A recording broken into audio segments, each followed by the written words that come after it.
In this video, we will show you how to replace your front strut assembly on the Chevy Malibu. This is part of your front suspension located behind your front wheel.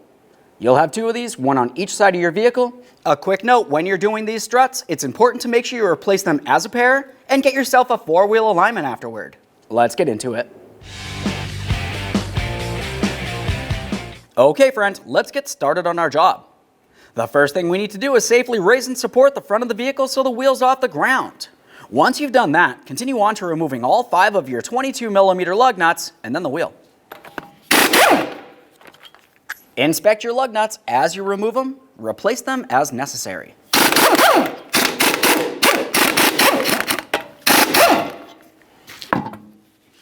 With the wheel out of the way, let's have a look at where the front sway bar link connects to the front strut.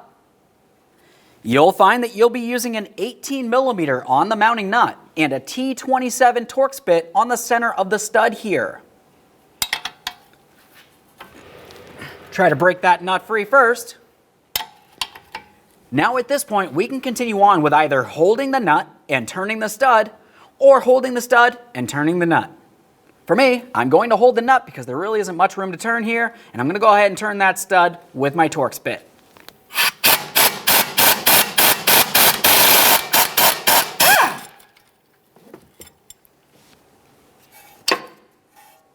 Now that we have that separated, let's pay attention to the sway bar link itself. We want to make sure that it is still reusable and the boot's not torn, worn, or damaged in any way.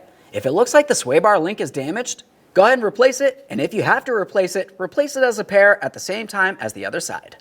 Now let's move our way to the forward side of the front strut. You're going to find that you have your brake flex hose. That's held in place in this bracket here. You can carefully lift this straight up and out. After that, a quick inspection of the flex hose.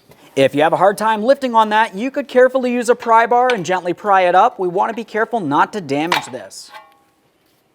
As I said, we want to inspect that flex hose. If you see any dry rotting or cracks, just go ahead and replace the flex hose and bleed the brakes afterward. This one looks fine. We'll set it aside. Continuing on, we're going to separate the front knuckle from the lower aspect of the front strut.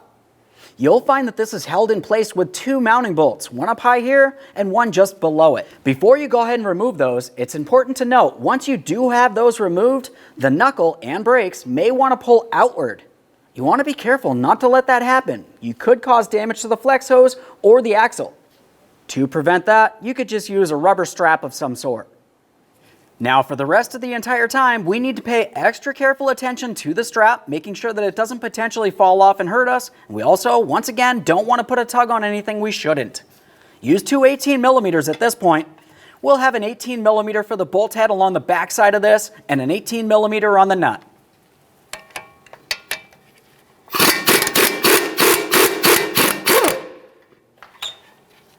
A quick inspection of the hardware here. Leave this mounting bolt in here temporarily and fully remove the lower bolt. After a close inspection, you can set that aside.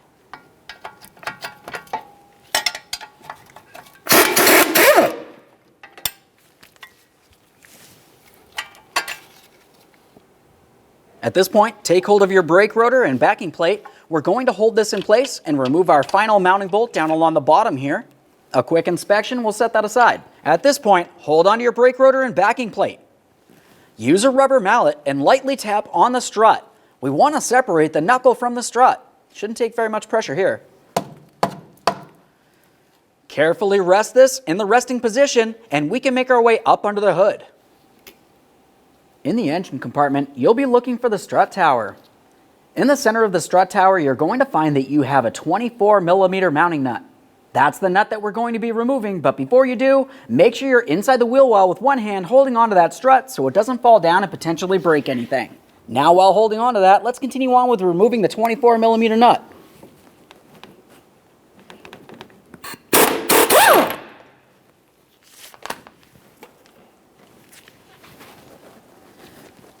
At this point, we'll have to carefully pull the strut down and out of here. We want to be careful for that flex hose and the axle under there. Let's go ahead and give this a little wiggle to separate it. Pull this down. And there it is, friend. Now that we have that out of there, let's pay attention up along the top of the strut tower. It's always a good idea to go ahead and remove this bracket, wipe it down, give it a close inspection, make sure it's not rotted. After that, continue on to cleaning up the body of the vehicle, once again making sure it's not rotted or weak in any way. You can take that plate and put it down in place. At this point, we're going to continue on with the installation of our brand new front strut. Now, as we bring this up along the top, we also want to be paying attention along the bottom, making sure that we cause no damage. Let's slide this all the way up through that center hole there. Now, if you needed to, you could lift up on this and then rest it right down in position. Double check to make sure it's completely centered. You don't want to have this sitting off to one side or the other. Go ahead and start your mounting nut on there. Let's pause in this point and make our way back into the wheel well. In the wheel well, let's continue on by putting these two parts together here, and we'll put in our two mounting bolts. As for those mounting bolts, it's a good idea to have a little bit of blue thread locker. We'll put those through from the rear towards the front. The next thing we need to do is apply a little bit of pressure underneath the control arm. Be careful doing so, because looking at it, you can see it is at an angle. We'll try to do this closest to the ball joint, making sure that we do not cause any damage.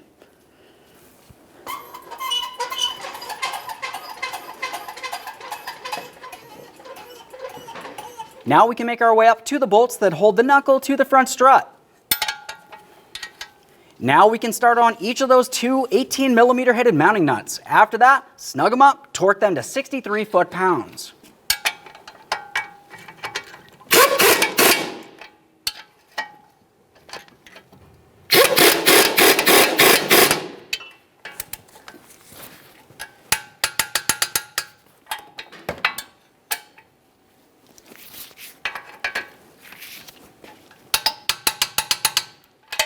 Once you have those torqued, you need to continue tightening each of them an additional 60 degrees.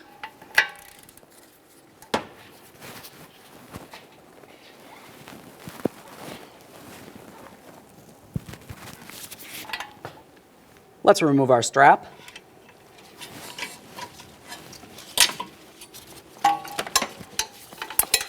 All right, this is looking good so far. Let's continue on with that flex hose. We're going to slide that right into position. Double check to make sure it's completely seated in the bracket. If it feels like it's loose in any way, you could squeeze the bracket in a little bit or use a wire tie, but definitely make sure it is secured. Let's attach that sway bar link to the strut here. Go ahead and swing it into position. Start on your mounting nut, and we'll be torquing this to 48 foot-pounds.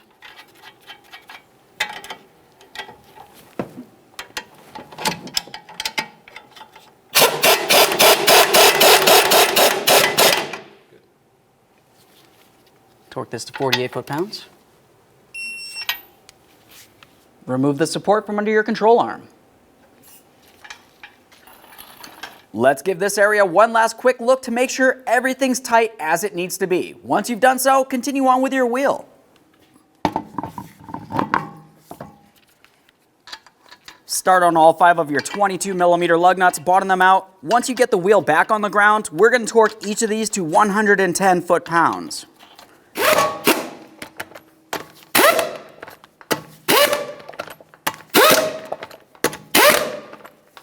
Let's torque these in a crisscross manner.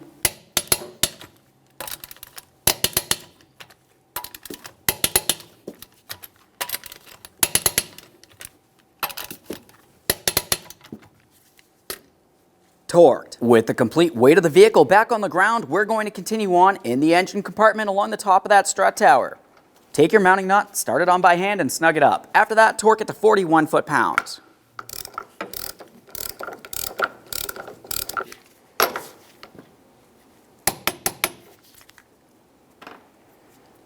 Let's reinstall our protective cover.